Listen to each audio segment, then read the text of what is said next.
এই নাইম, তুমি যে ভিডিও করো কি উদ্দেশ্য করো? ভাই আমি ভিডিও করি, আমার উদ্দেশ্য তেমন বড় কিছু না। আমার কথা হইছে, ফেসবুকে হাজার হাজার লক্ষ লক্ষ কন্টেন্ট ক্রিয়েটর আছে। এর মধ্যে মনে করো যে কেউ ভালো কন্টেন্ট করে, কেউ ফানি কন্টেন্ট করে, কেউ মনে করো যে স্যাড কন্টেন্ট করে, কেউ নিউজ টাইপের কন্টেন্ট করে, কেউ ব্লগ বানায়। এর মধ্যে কিছু কিছু ভিডিও আমার ভালো লাগে। এর মধ্যে আবার কিছু কিছু আছে নসু, ডাইরেক্ট আমি বলি, কথাগুলো খারাপ লাগতে পারে।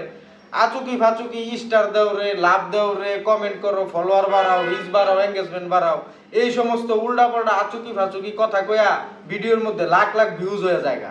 তা আমি চিন্তা করতেছি যে ওই হিসাবে তো আমার কন্টেন্ট ওদের থেকে ভালো।